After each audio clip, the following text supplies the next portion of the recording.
Hello, my friends. John LaRuffa here with another rules speed through. And in this episode, I'm going to take a look at Ovation. We're going to learn how to play this solo and then, well, the whole thing solo and everything else. So let's go ahead and get started. Okay, and as usual, folks, please like and subscribe to my YouTube channel if you haven't done so already. If you have, I really do appreciate the support.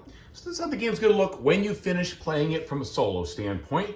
My stuff is over here. The solo bots is over there. They take the first turn. They are controlled by a deck of cards that I'll show you in just a second. What you're going to do each turn, on your turn, is you're going to place your little composer token on one of these four actions.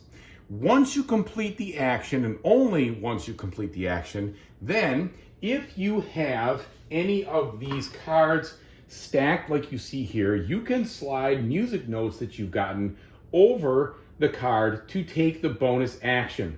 And these bonus actions are really what this game's all about. You're trying to make these combos so that your turn can be multiple different actions instead of just one little thing. So at this end point here, you can see where I've got a lot of different cards in here in this engine, okay?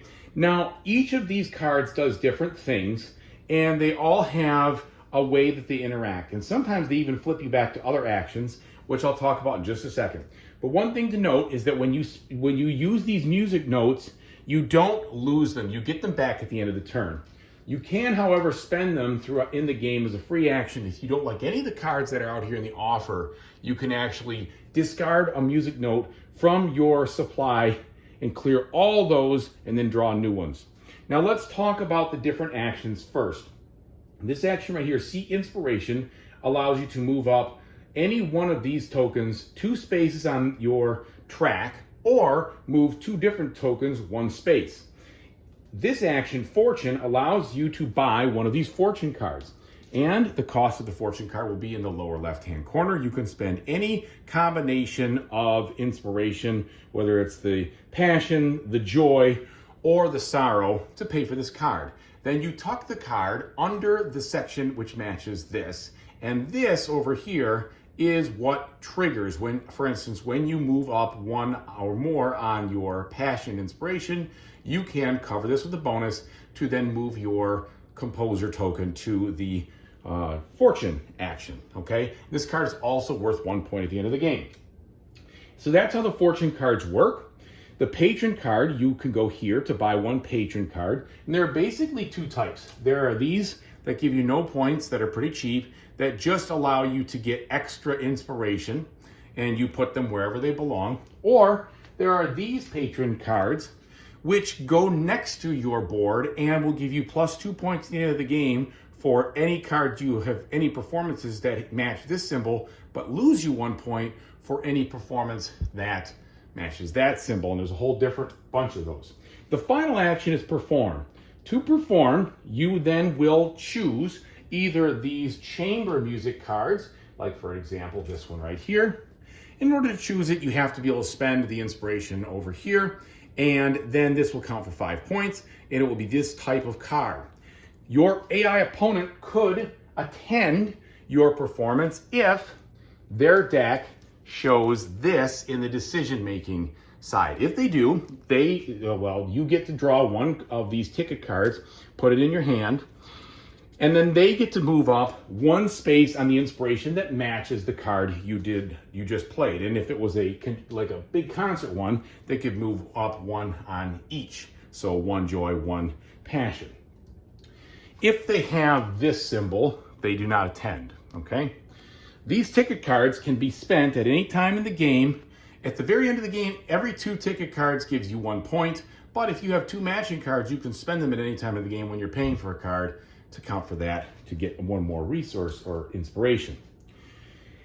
At the end of your turn, if you qualify for any of these Maestro cards, you will just gain them, okay? So in this case, you would have to have 4 Winwood music pieces that you've performed, and if you've done that, you get this card.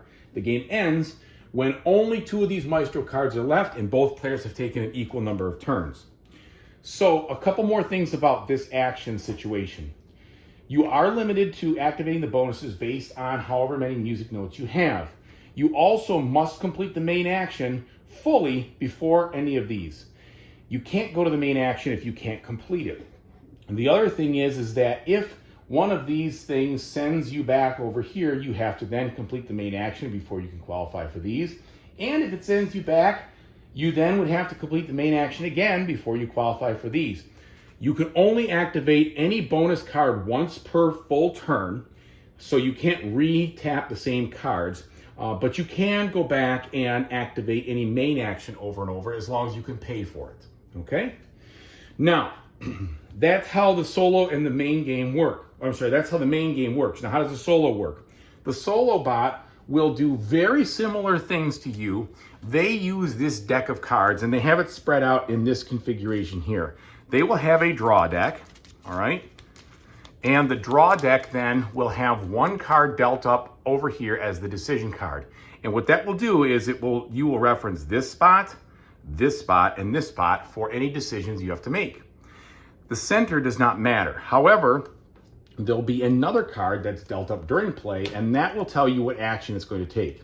And there are basically a couple of styles of action. There are these kinds that says, do the first one first. If you can't afford it, do this one.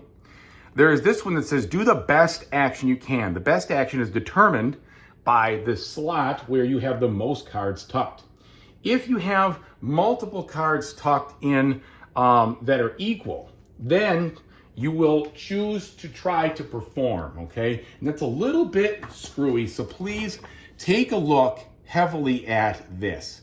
All right, this is the best action, and this is the one thing that's a little bit confusing, I think, about it. But here, it basically has two different things. So it says it'll choose the card that contains the most cards tucked under it. If there's an equal number of cards tucked under 2 or more main actions, the rival will check if it has enough inspiration to perform. So it's a little bit weird. If these two were like equal, you wouldn't choose either of those. You'd see if you can perform. And if you can perform, you do. Now, what is the order that you perform in? So how do I know what he is going to want to do? Well, that's where you have to look at the perform section and use kind of like, I say this is all logical, but just follow these steps. So first of all, you got to choose one that they can perform, okay? And then, if possible, choose one that will match one of the Maestro cards. And if possible, the card that's worth the most legacy points. And then if possible, the card that's in the indicated green position of the decision card moving right to left. So you use those things on the decision card to kind of help make the final choice. But the rest of it's logical. If there is a card that it can perform that will match these Maestro cards, it's going to go for that one. And it's going to go for the one that it can afford that has the most points. Okay, so that is that action right there, and that's how the best action works. The rest of the actions are very straightforward. If you go to the fortune, you're going to buy the fortune card that is listed in this decision card space over here if you can, and if you can't, you just keep going over and over until you can buy the right one, looping around if possible. Same thing with the patronage cards. Now, if you take inspiration, instead of getting 1 or 2 inspiration, you will get the exact amount of inspiration on the decision card itself and trigger any of these bonuses if you can. So in this case, because it wants you to get 2 of these passion inspiration, you could trigger this one and get another one with a music note. But you couldn't trigger the other. So it basically follows the exact same rules. Okay? In the final part of the scoring, when the game ends, it has its own scoring mechanism based on whether you're playing easy, normal, or hard. So please refer to that. Basically, you score all these like you normally would. You ignore the negative points of any of their patron cards. And then for all the cards up here, your tickets and any musical notes, you score these straight. You don't follow what they say on the card. You just go with easy, medium, or easy, normal, or hard. And that's pretty much it. There's a nice guide to tell you exactly how to play the game. One thing I didn't mention in the free actions is that, I did mention it once, but if you want to, you can discard one of these during your turn to wipe a row and choose for another one if nothing out there works for you. So that's about the size of it. The other thing I should say is these concert cards are harder because they require you to have already done, they require you to have done some type of piece that matches this symbol in addition to paying for these. and so there's a little bit more there. You don't play with the Magnum Opus expansion for this when you're playing the solo, not expansion, but like mini module variant. And you do play with the variable player powers, so remember that those are still in play.